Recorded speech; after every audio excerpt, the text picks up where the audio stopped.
At his own son's wedding, the father was publicly humiliated when the boy he raised with his blood and sweat raised a glass, looked straight into his eyes, and ordered him to leave in front of 200 guests. The room froze, whispers turned into daggers, and his trembling hands gripped the tablecloth as shame cut deeper than any blade. Just as he stood to walk away with his dignity shattered, something no one expected happened. The groom rose from his chair, his face carved with fury, and the hall fell into a silence so heavy it could break walls. Subscribe now and comment where you're watching from before the truth unfolds. Earlier that day, the father stood before the mirror in his small, dimly lit bedroom, pulling the knot of his tie tight with hands that still bore the scars of a lifetime of labor. His reflection was lined with years of sacrifice, but tonight he tried to make those lines speak of dignity instead of exhaustion. He wore a navy suit that had hung in his closet for over a decade, pressed carefully until every crease was sharp as a blade. The shoes once polished every Sunday when his wife was alive now gleamed again after an hour of rubbing with a cloth until his arms ached. When he reached for the bottle of cologne, its scent was like a ghost, his late wife's favorite, the smell that used to make her smile when he came home late from work.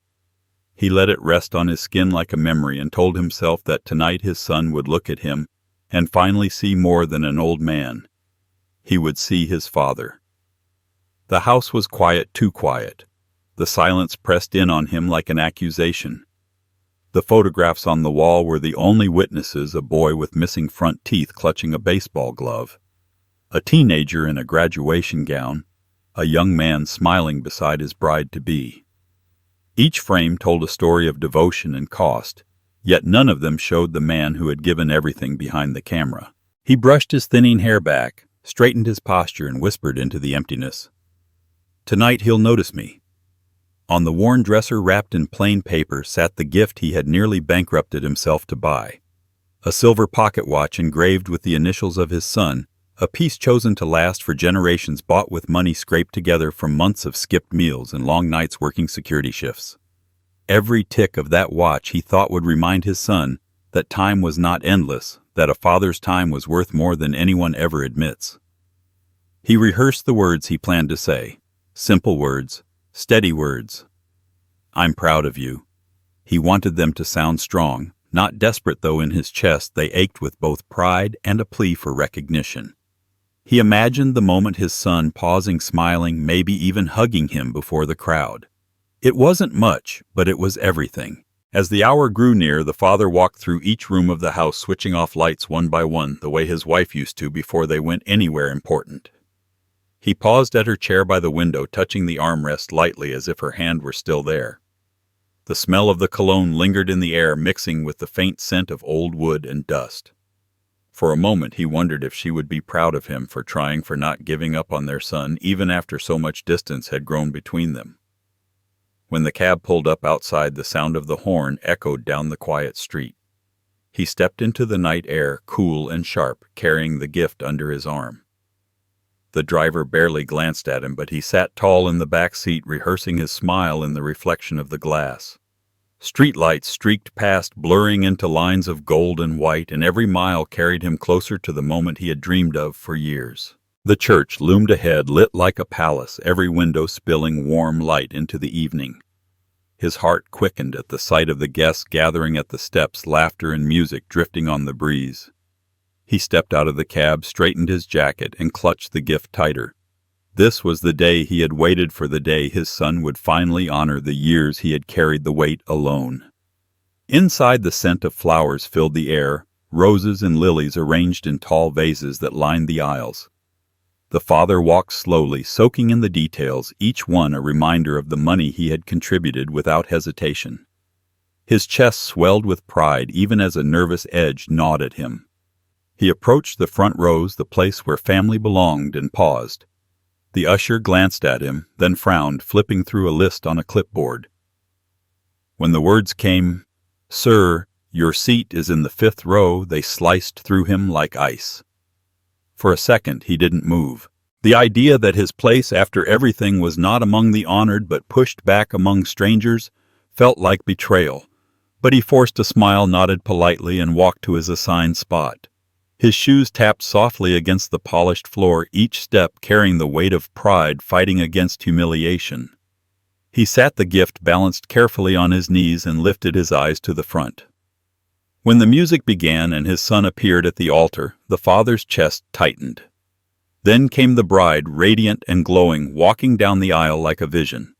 The guests rose, smiles spreading like wildfire, and he tried to hold on to the hope that this seating error was only a mistake, that later his son would come to him, would place a hand on his shoulder, would say the words he had been starving to hear.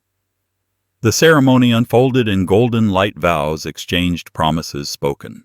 The father's eyes blurred with tears he tried to hide not only from the joy of the moment, but from the sting of being invisible in the crowd.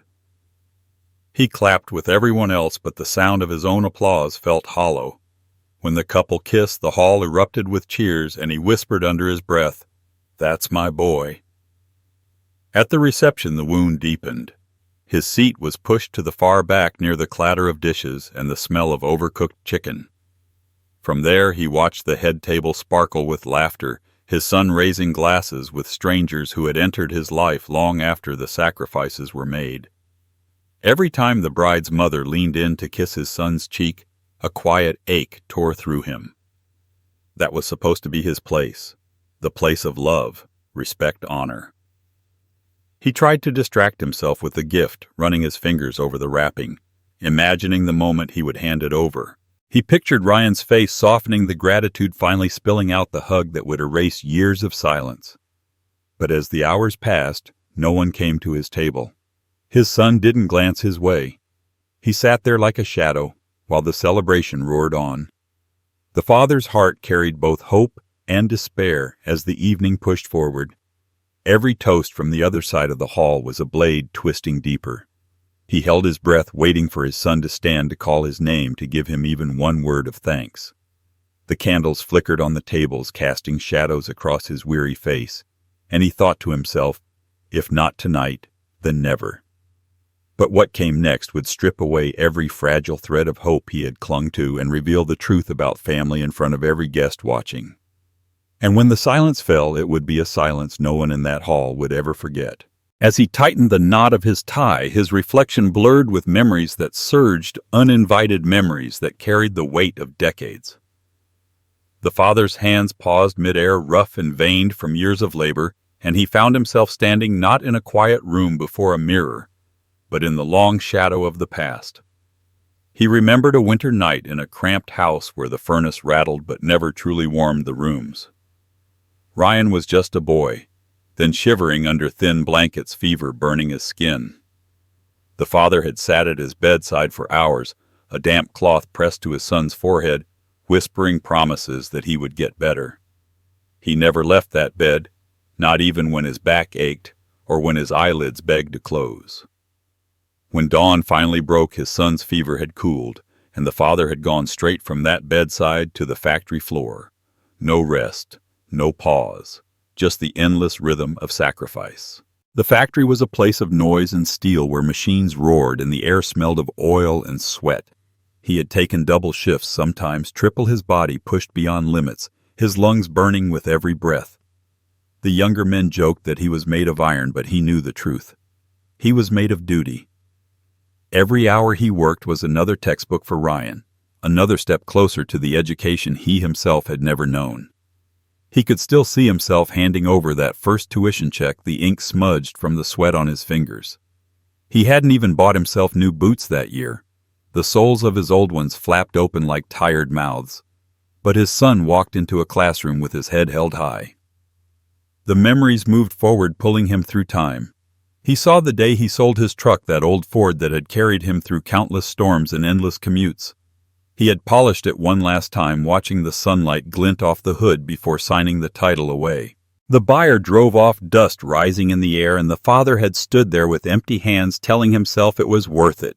The money had gone straight into Ryan's plane ticket, a dream fulfilled, a study abroad program that would give his son opportunities beyond what their small town could ever offer.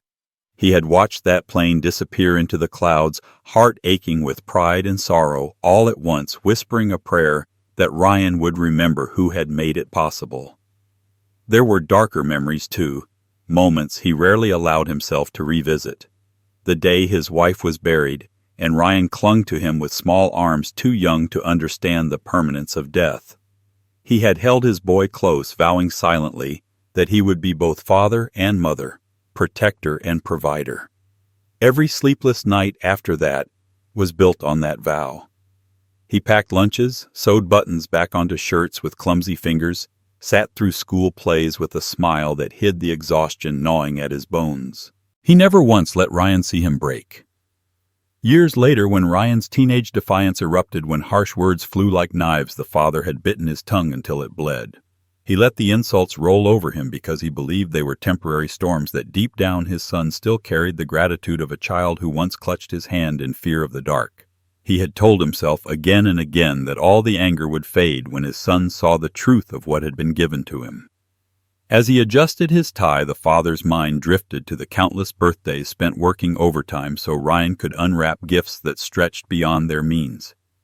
He remembered sneaking out of the factory at midnight to sit in the bleachers of a baseball game, still in his work boots, cheering hoarsely for a boy who barely glanced his way from the field. He remembered paying for driving lessons by pawning his wedding ring, hiding the empty space on his finger so his son would never know what it had cost. Every sacrifice was stitched into the fabric of the man he had become. It wasn't just about money or time. It was about identity. He had built his life into a foundation for his son to stand on brick by brick until nothing of himself remained untouched by the weight of devotion. And now, as he stood there staring at his reflection, that foundation felt more like a prison cell. The suit he wore wasn't just fabric. It was a shroud of years spent unseen, unthanked, unremembered.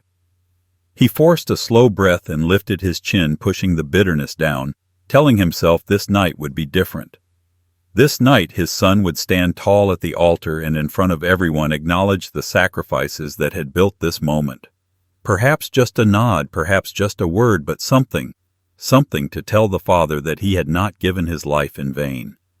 The clock ticked louder in his ears than it should have, each second dragging him closer to the truth he feared most. He picked up the small box containing the pocket watch, running a thumb across its smooth surface. It gleamed like a promise in the dim light of his room, a symbol of time both given and stolen. The inscription, Ryan's initials etched deep into the silver, seemed to whisper back at him, as though the gift itself carried the burden of memory. He closed his eyes for a moment, and the silence filled with echoes of laughter from years gone by. Christmas mornings with stockings hung crookedly on the mantel. 4th of July fireworks lighting Ryan's face with wonder. Late nights at the kitchen table helping with homework, he barely understood himself.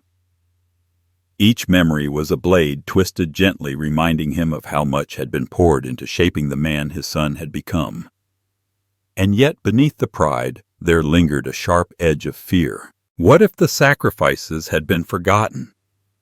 What if the years of toil and loss had turned invisible in the bright glow of new families, new allegiances? What if tonight, in the midst of celebration, he discovered that all he had given was nothing more than dust in the wind? He adjusted his jacket once more, squared his shoulders, and stared hard at his reflection, daring it to falter. The man in the mirror looked back with eyes that carried both fire and despair, and for a fleeting second he almost didn't recognize himself. Then the cab horn sounded outside, pulling him back to the present, shattering the memories that clung to him like shadows. He picked up the watch, slid it carefully into his pocket, and walked toward the door. The weight of the past pressed heavy on his chest, but he forced his steps steady, each one carrying him closer to a truth he both longed for and dreaded. Because beyond that door lay a wedding not just of his son, but of his past colliding with his present. And when the vows were spoken, he would learn if his sacrifices had carved loyalty, or if they had been buried beneath the applause for someone else entirely. The church stood like a monument to other people's joy, its tall windows glowing with late afternoon light that poured across polished wooden pews. The father stepped inside with careful dignity, shoulders squared, shoes clicking softly on the stone floor. He carried the weight of decades on his back, but tonight he had tried to dress it as pride. His eyes searched the front rows where family traditionally sat, where he believed his place had been earned 1,000 times over through sacrifice and blood. The seats were filled with elegant programs folded neatly across the cushions, each one bearing names that did not belong to him. He moved closer, his breath catching as the wedding planner intercepted him with a clipboard pressed to her chest. She wore a tight smile that didn't reach her eyes. "Sir, your seat is in the 5th row." The words landed like a hammer blow. For a moment he simply stood there, staring past her at the front row where strangers and the bride's relatives were already settling in. Their laughter filled the space as though they owned it, their polished shoes tapping casually against the floor he had paid for with every extra shift and every hour of labor. He forced a polite nod, though his throat felt raw. The 5th row. Not the front where fathers sit, not the place of honor. He turned each step heavier than the last and walked past the guests who avoided his eyes. They didn't know who he was, and worse, they didn't care. By the time he lowered himself into his assigned seat, his hands were trembling against the gift box resting in his lap. He stared at the silver bow he had tied himself that morning, wondering if it looked as cheap to others as it suddenly felt to him. The pew creaked as he leaned back trying to steady his breath. From this distance, the altar looked like a stage set for someone else's story. He could see the floral arrangements, extravagant and flawless, every petal shining under the warm lights. He had written checks for those flowers, every dollar stripped from his modest savings, but no one around him seemed to know or remember. The bride's parents sat proudly in the front, their posture perfect, as though they had been the architects of this entire day. A man in a tailored suit leaned close to them, whispering something that drew laughter from the row. The father clenched his jaw, watching as his son's future in-laws treated the day like their own triumph. He wanted to believe there had been a mistake, that someone had miswritten his name, that any second now the planner would return and apologize, ushering him forward where he belonged. But no apology came. The space between him and the front of the church remained an invisible wall, unspoken but undeniable. He adjusted his tie, suddenly aware of how tight it felt around his neck. The fabric that had seemed sharp and dignified in his mirror at home now felt like a noose. He looked around at the other guests, their fine dresses and polished jewelry catching the light, and wondered if any of them understood what it took to pay for even one flower in this room. His shoulders sagged as the whispers of conversation drifted around him, each one like a thread tightening the sense that he was not meant to be seen. Then he saw her, the bride, gliding into the sanctuary with her father at her side. The guests rose in unison, the sound of fabric rustling like waves, and the father in the 5th row stood too, his knees aching as he straightened. From his place her white gown shimmered under the chandeliers, each step deliberate, each smile aimed at the faces in the front rows. Not once did her eyes sweep to where he stood. He clapped softly with the rest when she reached the altar, but the sound of his hands felt muted, hollow, as though he were clapping through glass.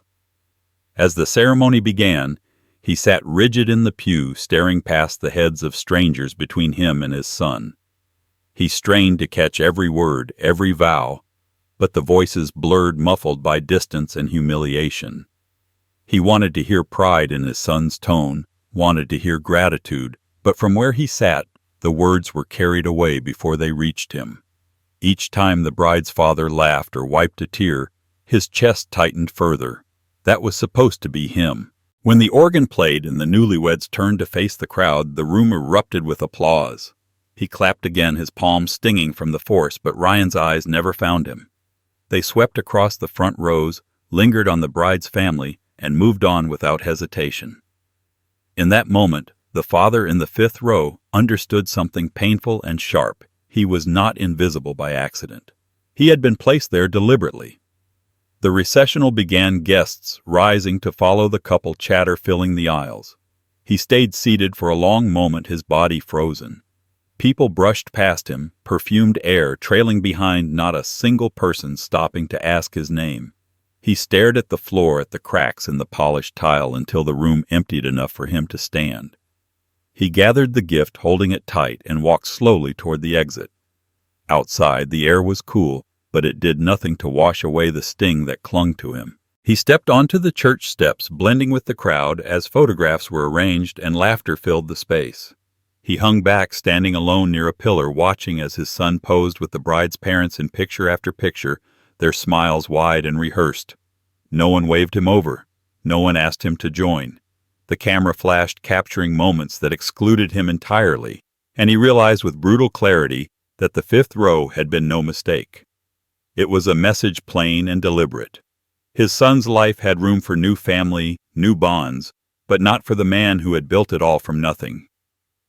He turned away from the scene, his shoes heavy on the stone steps. The laughter behind him echoed in his ears like a cruel refrain, and though he forced himself not to look back, his chest burned with the weight of absence. He gripped the pocket watch through the wrapping, its edges biting into his palm, because if this was only the beginning of the night, then what came later would not just wound him. It would tear apart every illusion he had clung to, exposing a truth so merciless it would silence the entire hall.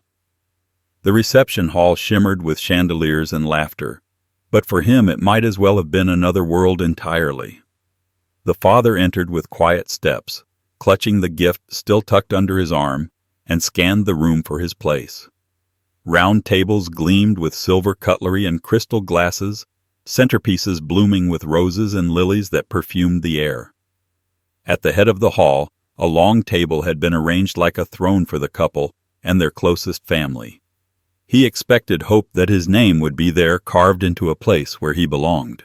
Instead, the usher pointed him toward the farthest edge, a small table pressed against the wall beside swinging kitchen doors that yawned open with every clatter of trays. The seat was plain, almost forgotten, and when he lowered himself into it, the chair rocked unsteadily beneath his weight. He set the gift on the table, careful not to let it touch the sticky ring left by someone's glass. From where he sat, he could see the waitstaff rushing past plates of steaming food balanced high, the scent of garlic and roasted meat teasing the air. But when his plate arrived, it was barely warm, the chicken pale and the vegetables limp. He cut into it with steady hands, chewing slowly, as if the act itself could drown out the roar of laughter spilling from the head table. Ryan was there, glowing under the lights, his smile wide as he leaned toward his new in-laws. The bride's mother embraced him, her painted lips brushing his cheek, her hands gripping his shoulders with a familiarity that made the father's chest tighten. It was a gesture that belonged to him, a touch that once came from years of tucking his son into bed, steadying his steps, catching him when he stumbled. Now it was given freely to someone else, while he sat unseen in the shadows. He tried to lift his glass in quiet celebration, but no one noticed. Toasts were raised around him, voices lifted in joy, yet his glass remained untouched by theirs. He lowered it back to the table, the soft thud drowned out by the music. The band played a song he remembered his wife humming once long ago, and the memory stabbed sharper than the fork in his hand. His throat ached, but he forced himself to swallow, telling himself this night was not about him. Still, the distance carved deeper with every moment. Guests stopped at the head table to shake Ryan's hand, to hug the bride, to laugh with the in-laws, but no one drifted to the edges where he sat. He might as well have been invisible, a ghost lingering in a place where the living celebrated. A waiter nearly knocked his chair as he passed, muttering a quick apology, before disappearing through the kitchen doors. Steam and grease filled the air as the door swung shut again, the sound sharp as a gavel sealing his place at the margins. He leaned back, his gaze fixed on his son, searching for even a glance, a flicker of recognition. But Ryan never turned. He was too busy clinking glasses, too busy weaving himself into the embrace of another family. The father's hands curled against the tablecloth, fingertips brushing the fabric as if trying to anchor himself. The laughter at the head table grew louder, each burst like a hammer blow. A server placed dessert before him, a slice of cake already leaning to one side, frosting smudged. He stared at it for a long time, then looked across the hall at the pristine slices delivered to the front. Theirs glistened under the light layers, perfect golden forks raised in delight. He picked up his own fork, pressing the tines into the sponge, and the sweetness that filled his mouth tasted bitter. Music swelled, and the couple rose for their first dance. The crowd gathered near the floor, eyes shining, cameras raised. From his corner, the father watched Ryan twirl his bride, the two of them glowing with youth and promise. For a moment, he imagined stepping forward, imagined tapping his son's shoulder, imagined whispering, "Remember me." But the thought withered as quickly as it bloomed. He remained seated, the weight of years pressing him into the chair. As the dance ended, applause thundered through the hall, and his own hands clapped softly, lost in the storm. He wondered if Ryan could hear it, if he even noticed the sound of his father's palms against each other. Likely not. The applause that mattered came from the front, from the new family who now claimed him. The evening stretched on, each song, each toast, each laugh etching deeper the truth that he was not part of this world. He folded the napkin in his lap into sharp edges, unfolding and refolding it until the fabric was worn and thin. His eyes stung, but he refused to let the tears fall. He had promised himself he would not break here, not in front of them. Then the speeches began. Voices lifted one after another, praising the couple, praising love, praising futures bright as starlight. The bride's father spoke with pride thick in his tone, telling stories of his daughter's childhood, of her dreams, of her accomplishments. Laughter rose, applause followed, and the father in the corner pressed his lips together so tightly they turned white. He waited, certain his turn would come, that Ryan would call on him, that a chance would open for his voice. But no call came. Instead, Ryan stood and spoke, his words flowing smooth and rehearsed. He spoke of family, of loyalty, of gratitude. But not once did his eyes drift to the man who had given him everything. Not once did his father's name cross his lips. He thanked his new in-laws, called them his rock, his support, his second chance at family. The hall erupted in applause, and the father's heart cracked in the silence that followed. He stared at the untouched pocket watch still wrapped on the table. He had planned to present it during his toast, to pass it into Ryan's hands as a symbol of time shared, of legacy. But now the gift sat heavy, a reminder of how little his sacrifices mattered in this room. His hands hovered over it, trembling before pulling back. He could not bear the thought of offering it into a silence that would swallow it whole. The night dragged forward, the music louder, the laughter sharper. He sat through it all, silent, steady, unseen. The kitchen door swung again and again, the smell of grease clinging to his clothes, drowning out the cologne that had once meant love. He closed his eyes briefly, drawing in a breath, steadying himself against the storm of isolation. Because somewhere in the pit of that night, under the weight of humiliation and grief, a colder truth began to take shape. This was not just about being forgotten. This was about being erased. And what would come next would not simply wound him further, it would ignite something no one at that table could have foreseen. The moment the microphone slid into Ryan's hand, the father straightened in his chair at the far end of the room. He held his breath, chest tightening with fragile hope. All night he had waited for this, for even the smallest acknowledgement, the faintest proof that his son still remembered the sacrifices buried in the shadows of their past. A simple thank you. A single glance would have been enough to stitch together the wounds of the evening. The glass in Ryan's hand caught the light as he lifted it. His smile polished, his voice strong. The hall fell silent. 200 guests leaning forward, every eye fixed on him. The father's pulse pounded in his ears, and he clutched the gift box on his lap until his knuckles turned white. Ryan's words flowed with ease, smooth as honey, yet bitter to the man who listened. He spoke of gratitude, of bonds of loyalty, but his definitions carved the father out like a surgeon's blade. He thanked his bride, her family, his friends and mentors. He called them his anchor, his guiding force, his chosen family. Chosen. The word hung heavy, louder than all the applause that followed. The father sat frozen, his chest hollowing out as each sentence drove the knife deeper. He searched his son's face for a flicker of guilt, for any sign that the omission was an oversight. But Ryan's eyes never strayed his way. The smile never faltered. The applause rose in a thunder, glasses clinked, laughter rippled across the hall, and still the father remained still, the corners of his mouth trembling as he forced them into a straight line. His body betrayed him, though. His hand shook as he reached for his water, the glass rattling against the table. He sipped the cool liquid sliding down his throat, but it did nothing to quench the heat of humiliation burning within him. He remembered the nights he had stayed awake, watching over Ryan's crib, the sound of his tiny breaths filling the silence. He remembered carrying him on his shoulders through county fairs, saving spare change so he could buy cotton candy. He remembered holding his hand at his mother's funeral, whispering promises that he would never let him feel alone.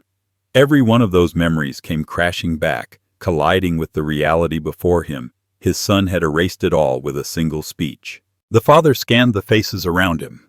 Strangers applauded Ryan's every word, their admiration obvious, their eyes shining with warmth that had once been his. They didn't know the truth. They didn't know what it had cost to bring Ryan here. To them, he was just an old man near the kitchen, out of place, unimportant. The humiliation crawled across his skin like fire ants. He wanted to stand, to shout, to tear the illusion apart. But he didn't. He sat in silence, jaw-tight, nails pressing crescents into his palms beneath the table. Ryan raised his glass higher, his voice swelling with confidence. "To my family," he declared, his eyes sweeping over the bride's parents. "The ones who stood by me, believed in me, shaped me into the man I am today." The father's throat closed, his breath caught. Every word was a rejection dressed in celebration. Each syllable carved him deeper into the shadows. His gift, the pocket watch heavy in its box, now felt like an anchor dragging him under. He had imagined this moment differently, that Ryan would hold the watch, tears in his eyes, and say, "This is from the man who gave me everything." Instead, the watch lay unopened, forgotten, while his son toasted another family in his place. The sound of clinking glasses echoed in the hall, metallic and cruel. The bride's mother dabbed her eyes with a napkin, her husband squeezed Ryan's shoulder, and the crowd erupted in cheers. The father clapped once softly, just to keep his hands from trembling too visibly. The sound was swallowed by the roar of the room, lost, like his presence had been all night. He lowered his gaze, staring at the tablecloth as the music swelled again. His ears rang not from the band, but from the silence within him. He had been many things in his life: worker, husband, father, provider. But in this hall, he was nothing. Invisible. Forgotten. The humiliation pressed down with such weight he thought it might crush him. And yet, beneath it, something else stirred. Not anger, not yet, but the cold beginnings of resolve. He pushed his plate aside, untouched. The cake, the wine, the chatter, they belonged to a world that had no space for him. His eyes returned to Ryan, laughing with his new family basking in their embrace. The father's lips curved into something that wasn't quite a smile. It was thinner, sharper, the kind of expression born not from joy, but from a man who understood that something had just ended. For years he had given without asking, endured without complaint, sacrificed without expectation.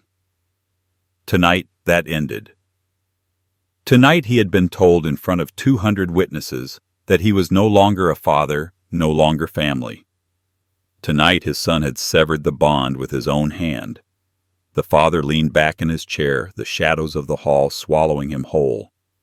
He let the noise wash over him, let the cheers and laughter scrape against his ears, and sat perfectly still. Because silence was not weakness. Silence was strategy. And while Ryan basked in applause, convinced he had cast the old man aside for good, he had no idea what silence could build. The father's gaze lingered on the pocket watch one last time before sliding it back into his coat pocket. Time had always belonged to him. The long nights, the endless shifts, the years poured into his son's future. And time, he thought, had a way of turning debts into reckonings. As the music swirled and the guests lifted their glasses again, the father rose slowly, steady as stone. No one noticed him slip from the edge of the hall. No one paused their laughter or asked where he was going. But the silence he carried with him was not retreat. It was a gathering storm.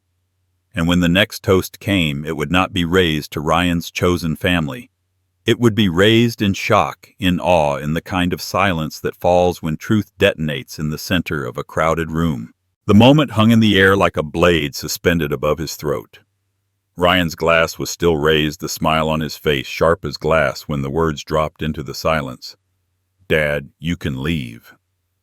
The father's ears roared with disbelief. For an instant he thought he had misheard, thought perhaps the wine had blurred his son's tongue. But then the murmurs rippled through the hall, soft at first, then louder, until every guest turned their head toward the man in the shadows at the back. His legs trembled as he tried to stand, but the weight of those eyes held him down. 200 faces, some pitying, others gleaming with cruel curiosity, each one pinning him in place like a spectacle at a carnival. The suit he had pressed so carefully that morning now felt like a costume, a disguise that mocked him. The tie choked his throat, the shoes pinched his feet, and the scent of cologne that once reminded him of love now stung like rot. The room spun. Crystal chandeliers blurred into harsh light. The polished floor beneath him tilted like a deck in a storm. He gripped the edge of the table fingers, digging into the cloth, the gift box pressed against his palm like an anchor. His son's voice had carved him out in front of them all, not with anger, not with shame, but with cold dismissal. He wasn't even worth a scene, just a command to disappear. The whispers spread like fire. Did you hear what he said? He told his own father to leave? Some covered their mouths. Others leaned in closer, hungry for the spectacle. The bride's mother averted her eyes delicately, but a smirk tugged at her lips. The bride's father whispered something to the man beside him, and both chuckled, though faintly, like men who believed they were too refined to laugh outright. The father forced himself to rise, legs shaking the chair, scraping against the floor with a screech that cut through the noise. He straightened his jacket, every movement stiff, deliberate, as if each gesture was a wall holding him upright. He wanted to speak, wanted to hurl truth into the hall like a torch, to remind them of what it had taken to raise the boy who now discarded him. But when he opened his mouth, the words died in his throat. All that came was silence, heavy and sharp. Ryan had already turned away, laughing with the bride, his back to the man he had just exiled. It was as though the moment never happened, as though his father had been nothing more than a shadow to brush aside. The guests followed Ryan's lead, returning to their meals, their conversations, as if the old man's departure was nothing worth noting. That indifference, more than the command itself, carved deeper than any insult. The father's vision blurred. He blinked hard, swallowing the lump in his throat, refusing to let his tears fall where they could be seen. Slowly he bent down, picked up the gift box, and tucked it under his arm. He would not leave it behind for someone else to open. It had been meant for his son, but now it was nothing more than a relic, a reminder of how thoroughly he had been erased. As he turned toward the exit, the hall stretched before him like a gauntlet. The long carpeted aisle, once meant for brides and processions of honor, now became a path of exile. Each step echoed, each rustle of fabric and clink of glasses seemed louder, harsher, like mockery disguised as noise. He felt eyes burning into his back, some following him with pity, others with glee. He did not look at them. When he reached the doors, he paused. For a fleeting second he thought he felt his wife's presence beside him, imagined her voice whispering strength into his ear. He straightened his back, lifted his chin, and pushed through into the night. The air outside was sharp, cold enough to bite. He stood on the steps, the laughter from the hall spilling faintly through the doors, a cruel echo of the world he had just left. The night sky stretched above, wide and indifferent, the stars hidden behind clouds. He drew a slow breath, the chill cutting through him, and clenched the watch box tighter. His son had dismissed him like a servant, but outside in the silence the father felt something shift. It wasn't just humiliation, it was devastation that burned into something harder, something sharper. His legs still trembled, but it wasn't weakness anymore. It was rage barely held in check. He thought of the years of sacrifice, the nights of labor, the dreams he had sold piece by piece. He thought of the promises he had whispered at a child's bedside, the vows made at a graveside when his wife was lowered into the earth. None of it mattered to Ryan. None of it had been remembered. The father stared out into the darkness, his breath clouding in the air. He realized now that his son had given him a gift without knowing it. A final brutal severing of the tie that had bound him in silence all these years. The crowd inside believed they had witnessed his humiliation, that they had seen the end of him. But what they did not understand was that endings could also be beginnings.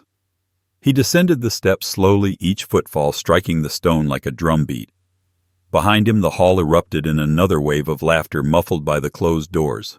He didn't look back. He didn't need to. His son had cast him out, but in doing so had set in motion something none of them could see. Because humiliation is not the same as defeat, and shame once burned into the heart of a man can become fuel. In that silence under the cold night sky, the father understood with perfect clarity that the reckoning had only begun. He had barely taken 2 steps toward the exit when the scrape of a chair against the floor cut through the noise. The father froze, his hand tightening around the gift box under his arm, his shoulders stiff with the weight of humiliation. For a moment he thought it was only another guest shifting in their seat, adjusting for comfort while he slipped away like a ghost. But then the sound of deliberate footsteps echoed across the hall. The murmurs quieted. Heads turned. Daniel the groom had risen. His tall frame cast a long shadow under the chandelier's glow, his face taut with fury that no attempt at composure could hide. His jaw was clenched so tightly it looked carved from stone, his hand gripping the back of his chair as if it was the only thing keeping his anger tethered. His bride tugged gently at his sleeve, eyes wide with confusion, but Daniel shook her off with a small motion, his gaze never leaving the man heading for the door. The father turned slowly, stunned, his breath caught in his chest.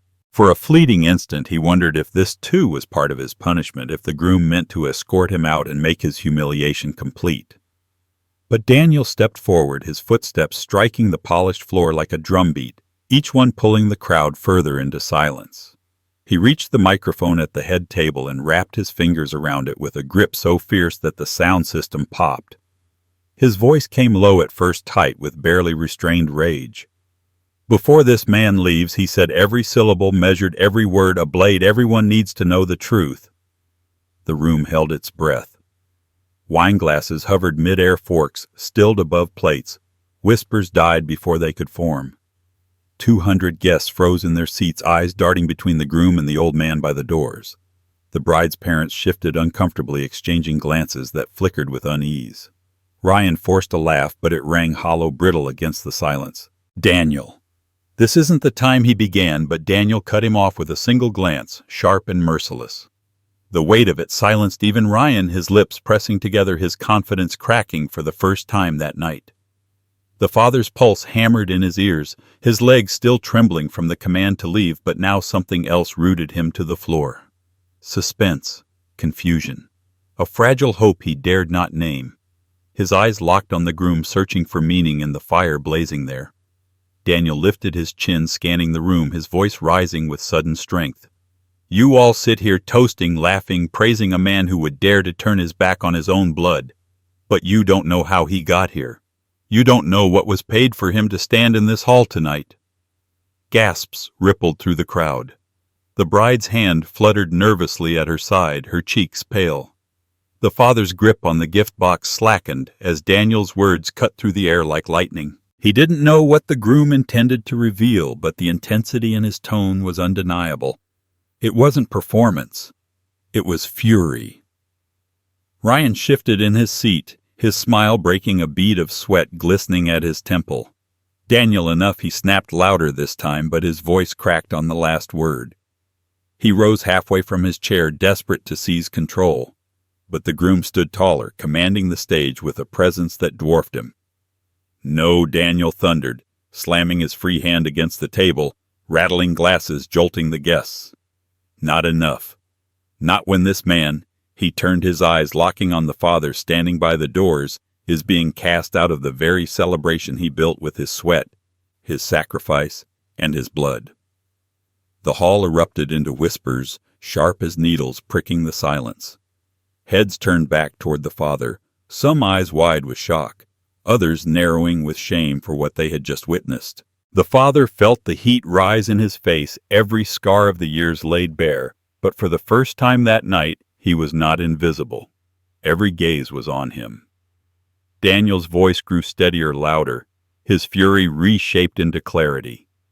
Do you know who worked double shifts while Ryan slept? Do you know who sold his own truck so Ryan could study abroad? Who pawned his wedding ring to pay for tuition? Who gave every ounce of his strength to make this day possible? That man. His finger pointed directly at the father, the gesture so sharp it felt like a sword striking stone. The bride's family shifted uneasily, the weight of the revelation pressing down on them. The mother who had embraced Ryan so proudly avoided the father's eyes, now her smile collapsing into something brittle. Ryan's face turned crimson, his composure unraveling, his mouth opening and closing without words. The father stood motionless, his breath ragged, the room tilting around him in a different way than before. This was not the dizziness of shame. It was the shock of recognition, the kind that pierces through years of silence and makes a man feel seen, if only for a moment.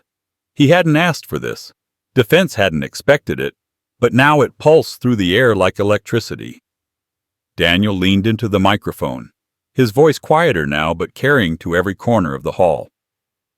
You can call them chosen family if you like. You can raise a glass to them, erase the man who raised you, erase the years he gave up so you could stand here. But I won't sit by and let you bury him in silence. Not tonight. Not ever. The crowd sat frozen, 200 guests caught between celebration and revelation, between loyalty and shame. The father's chest ached with the weight of the moment, his eyes burning as he struggled to hold back the flood inside him. He didn't know whether to move, to speak, to stay. All he knew was that the hall no longer belonged to Ryan's laughter or to the bride's perfect family. It belonged to truth, raw and unstoppable, spilling out under the chandeliers. And what came next would not only change the course of the night, it would redraw the lines of blood and loyalty in front of every witness who had thought they knew where the family truly stood. Daniel's words cut through the hall like a blade slicing silk, leaving nothing untouched. The father stood by the doors, rooted in place as the groom's voice carried the weight of truths buried too long. Each revelation fell heavy, pounding against the walls until even the chandeliers seemed to tremble. He spoke of nights when Ryan was just a boy, fevered and fragile, and the man who never left his bedside. He spoke of a mother lowered into the ground far too soon, and a father who became everything: nurse, provider, protector, without once asking for thanks. The crowd listened rapt, their glasses stilled, their forks frozen above plates. Some shifted in their seats with guilt, others leaned forward, hungry for more. Daniel's voice grew sharper as he named the sacrifices Ryan had buried under silence. He told them how the father sold his truck, the one he needed for work, so his son could study abroad. He told them how the wedding ring, the last piece of a love lost too early, was pawned to pay tuition when scholarships and promises fell short. He told them of double shifts worked in factories where sweat soaked through clothes, where hands blistered and lungs burned, all so Ryan could stand in fine suits and polished shoes, pretending his success was self-made. The father's chest swelled and broke in the same breath. Each word was a lash and a balm. To hear his sacrifices spoken aloud in front of those who had dismissed him was a relief so sharp it almost hurt. For years he had carried the burden alone, silent and invisible. Now someone else bore witness. Someone else carved his name into the air with reverence, dragging it back from the shadows where his son had tried to bury it. Ryan sat rigid at the head table, his face drained of color, sweat glistening at his temples. He tried to interrupt, but Daniel raised a hand commanding silence. The groom's eyes blazed with a fury that silenced even the whispers. "You all cheer for a man who spits on the hands that built his future," Daniel said, his voice rising, filling every corner of the hall. "You praise him for success, for charm, for ambition. But do not forget, without that man at the back of this room, Ryan would have had nothing. Nothing." The guests shifted, the weight of shame pressing on them. The bride's mother lowered her gaze, her hands twisting in her lap. The bride herself blinked back, tears torn between loyalty and truth. And Ryan, who had spent years erasing his father, now found himself exposed under the glare of every eye in the room. The father's throat tightened. He wanted to look away to shield himself from the sight of his son unraveling, but he couldn't. His heart, battered and bruised, beat with something new. Validation, recognition, a flicker of vindication that someone had finally spoken what he had endured in silence. His eyes burned, but he held back the tears, refusing to give anyone the satisfaction of seeing him break. Daniel's hand trembled as he gripped the microphone tighter, but his voice never faltered. This man pawned his future for his sons. He bled so that Ryan could soar. And tonight, when he should have been honored, he was told to leave. Not by strangers, but by the very son who owes him everything. The hall erupted not in applause, but in shocked murmurs, gasps, the shuffling of chairs as people turned to stare at the father. Some eyes carried pity, but others held something stronger, respect. The silence that had cloaked him all night had lifted. He was no longer invisible. He was the center. The father shifted his weight, suddenly aware of the stairs pinning him down. He wanted to vanish, to walk out into the cold night and never look back. But another part of him, the part that had endured every long shift, every sleepless night, every sacrifice, forced him to stand taller. His chin lifted, his shoulders squared, and he met their gazes one by one. For the first time that night, Ryan faltered. His son's polished mask cracked, the confident smile gone, replaced by something raw. Fear, anger, shame. He looked small-cornered in the glow of chandeliers, while the man he had dismissed stood taller in the shadows. The father didn't speak. He didn't need to. The truth had been spoken for him, carved into the walls of the hall, branded into the memory of every witness. His silence was no longer humiliation, it was power. Each second he stood there steady and unbroken was another reminder that he had not been erased. Not tonight, not ever. The groom lowered the microphone slowly, his voice dropping into something quieter, almost reverent. You don't get to rewrite the story, Ryan. Not while the man who lived it still stands. The hall was silent, weighting the air thick with the weight of what had been laid bare. The father drew a deep breath, the taste of relief bitter on his tongue. He had wanted only a word, a nod of gratitude, and instead had been handed something larger, the truth spoken into the light, where it could never again be hidden. And though he stood on the edge of the room, his place far from the head table, the balance had shifted. The applause no longer belonged to Ryan's empty words. The respect no longer belonged to the bride's family. It belonged to him. Yet as he stood there, clutching the gift box close, a question gnawed at him. Recognition was one thing. Vindication was another. But what came next, what his son would do in the face of exposure, would decide whether this night ended in redemption or in ruin. The eruption came like thunder. Gasps, whispers, a few scattered claps that quickly died under the weight of shock. The chandelier light glared down, exposing every fracture in Ryan's mask, every crease of shame on faces that had minutes earlier been smug with pride. But the father did not linger in the storm. He stood tall, the weight of the box under his arm no longer a burden, but a symbol, and turned toward the doors with steps measured and steady. His suit no longer felt like a costume, no longer mocked him with false dignity.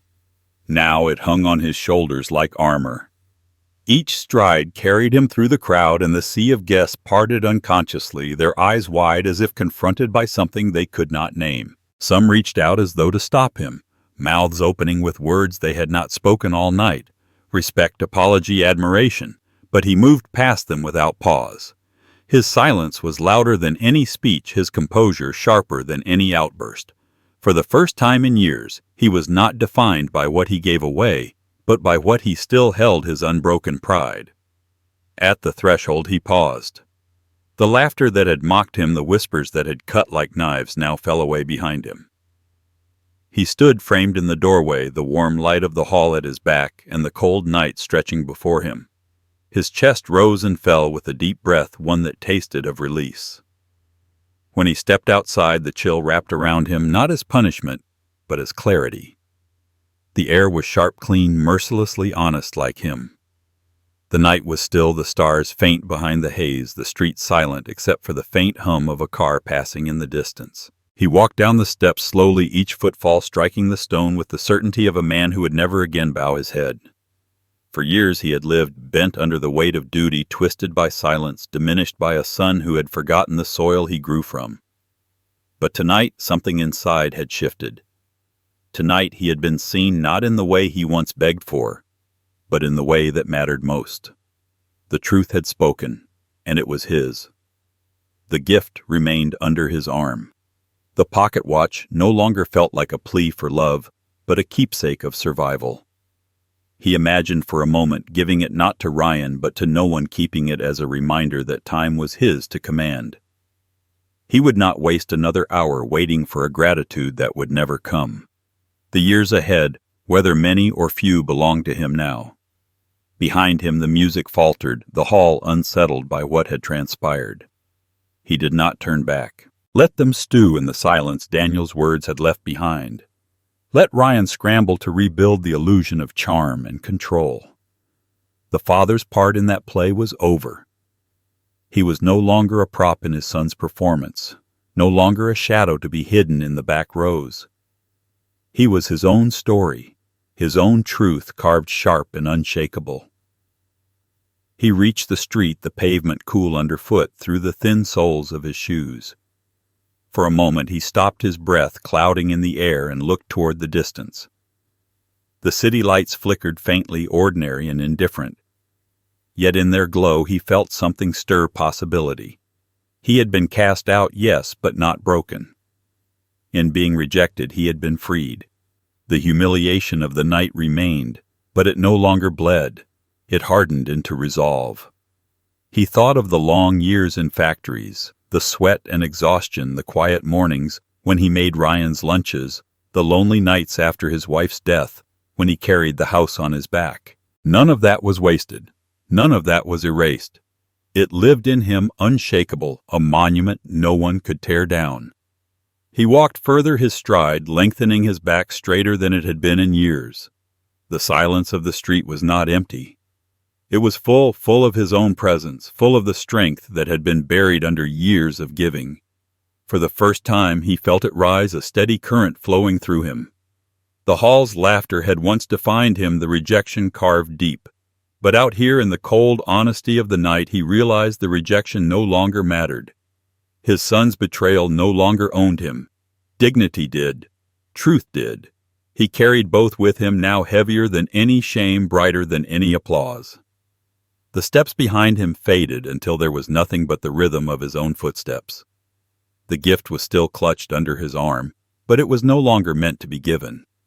It was a reminder, a token of the time he had spent and the time he still had left. His silence, once mistaken for weakness, had revealed itself as strength. His absence, once imposed on him, was now his choice. As he disappeared into the night, his figure grew smaller against the dark horizon, but within him the weight of years finally shifted. For so long he had lived unseen. Tonight that ended. Tonight the world had looked at him, and for a brief but undeniable moment remembered what it cost to build a life for someone else. And though he walked away alone, he carried with him something Ryan could never touch again. The unbreakable dignity of a man who had endured, who had given, and who had survived. The silence he left behind was not emptiness. It was a promise, one that would echo long after the music in that hall had died. Because while the celebration continued without him, the truth remained. And the truth, once spoken, has a way of outlasting even the loudest applause. Life has a way of revealing who truly values us, often in the most painful moments.